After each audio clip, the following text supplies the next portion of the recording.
আজকে আমি কাঁচকলা ভর্তা বানাবো। তা আমি যেভাবে কাঁচকলা ভর্তা বানাবো এভাবে যদি আপনারা বাড়িতে তৈরি করে খান, আমি আশা করি যে আপনারা গোশ রেখে এভাবে কলা ভর্তা দিয়ে পেট ভরে ভাত খেতে আগ্রহী প্রকাশ করবেন বেশি।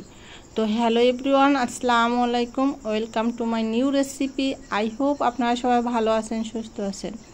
তো নতুন আর একটি রেসিপি নিয়ে আপনাদের সামনে হাজির হলাম। আশা রাখি আজকের রেসিপিটি আপনাদের কাছে ভালো লাগবে এবং আমি অনেক সহজভাবে আপনাদের সাথে শেয়ার করার চেষ্টা করব।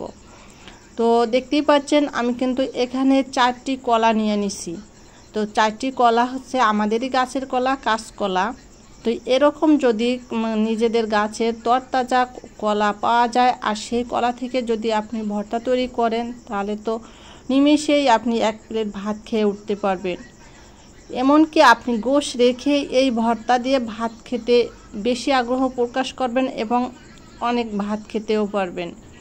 তো আমি কলাগুলো কিন্তু খোসা ছাড়িয়ে নিলাম, আর খোসা ছাড়িয়ে এরপরে এই তো একটা কড়াইতে কিন্তু পানি দিয়ে এরপর কলাগুলো সেদ্ধ করতে দিয়ে দিছি। তো অলরেডি কলা থেকে কিন্তু একটা কষ বের হয়ে আসছে, পানিটার রং চেঞ্জ হয়ে গেছে অ্যান্ড কলাগুলো সেদ্ধ হয়ে গেছে। আর কলাগুলো সেদ্ধ হওয়ার পরে এই তো আমি ছোট একটা পাতিলে ঢেলে নিছি। আর পাতিলে ঢেলে নিয়ে এরপরে একটু হালকা ঠান্ডা করার জন্য রেখে দিলাম। আর এরপর তো এই যে আমি একটা কড়াই নিয়ে নিছি, আর কড়াইতে এখন তেল দিয়ে পেঁয়াজ মরিচটাকে একটু পুড়িয়ে নেব। তা যতক্ষণ পর্যন্ত পেঁয়াজ আর মরিচের ভালো একটা কালার না আসবে ততক্ষণ পর্যন্ত আমি নাড়তে থাকবো।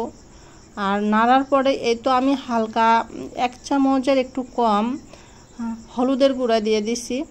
এরপরে পরিমাণ মতো লবণ দিয়ে এখন আমি আবার একটু নেড়ে চেড়ে তারপর কলাগুলো দিয়ে দিলাম। তো কলাগুলো এভাবে নেড়ে চেড়ে নিব কত সময়, যাতে করে ওই যে হলুদ তারপর পেঁয়াজ মরিচ ভাজার এই যে মশলাটা ভালোভাবে কলার সাথে মিক্সড হয়ে যায়।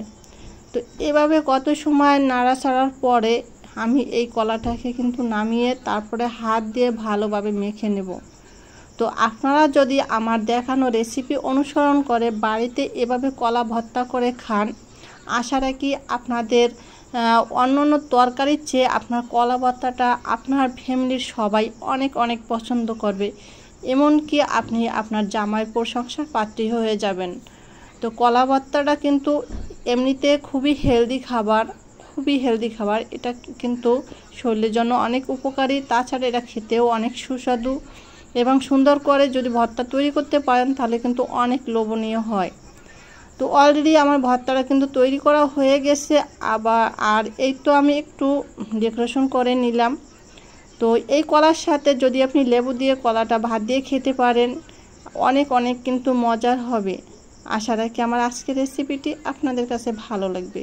যদি ভালো লেগে থাকে তাহলে অবশ্যই একটা লাইক দিয়ে দেবেন, ফ্রেন্ডস ফ্যামিলিদের মাঝে শেয়ার করে তাদেরকেও দেখার সুযোগ করে দেবেন।